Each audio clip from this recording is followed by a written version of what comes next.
Immunoglobulin genes are composed of separate DNA segments which join together through VDJ recombination, resulting in an intact functional gene. Antibody light and heavy chains each have a variable region, which encodes those parts of the antibody that bind to the antigen, and a constant region, which mediates the effector functions of the antibody molecule. The constant region is encoded in a series of exons downstream from the variable region. Here we will show the recombination events that bring together the elements from the variable portion of the immunoglobulin chains. In light chain genes, there are two segments, V and J, and in heavy chain genes, there are three, V, D, and J. Through the recombination process, these segments are rearranged to be flush with one another to create a complete light or heavy chain variable region.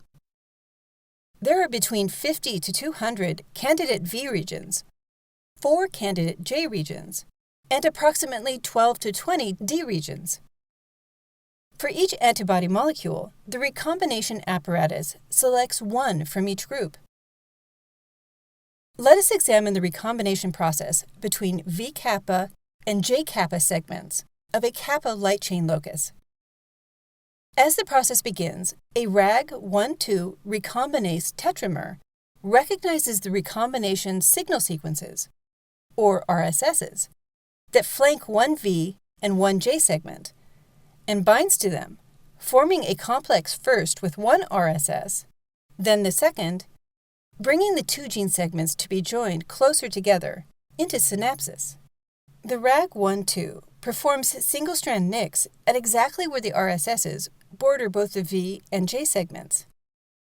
Let's examine this step closer by focusing on the V segment only.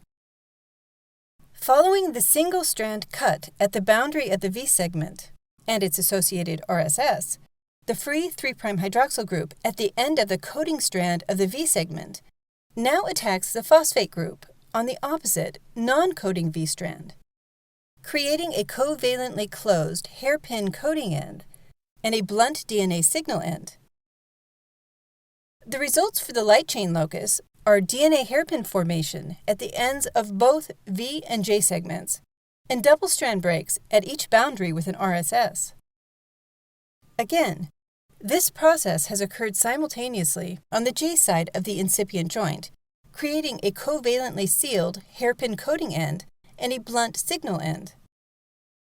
DNA ligase 4 then joins, or ligates, the free blunt ends, bringing the two RSS regions together to form a signal joint.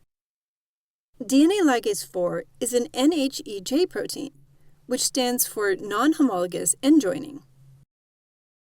Next, the hairpins at the end of the V and J regions are opened by the endonuclease Artemis in one of three ways. The first occurs by symmetrical opening of the hairpin at the bond formed earlier, leading to a blunt end at the coding joint. Or, the hairpin may be opened asymmetrically in one of two places, at the top or the bottom strand, leading to a 5' or 3' overhang. Here we see hairpin cleavage of both V and J regions. Such overhangs created by Artemis can act as substrates for NHEJ DNA repair enzymes to fill in complementary DNA strands, leading to double-stranded palindromic, or P nucleotides, at the coding joint. This is shown here in the VJ joints of the light chain recombination process. But P nucleotide addition can also occur at both the VD and DJ joints of the heavy chain gene segments. In addition to repairing the signal joints, DNA ligase 4 also repairs the coding joints. DNA ligase 4 and NHEJ proteins ligate the two segments generated from the V and J coding regions, joining them and completing the recombination process for the light chain gene.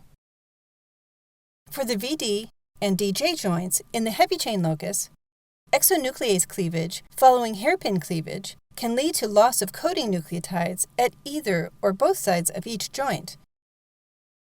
At the same time, terminal deoxynucleotidyl transferase, TDT, may add non-templated or N nucleotides, to the coding joints of the heavy chain genes.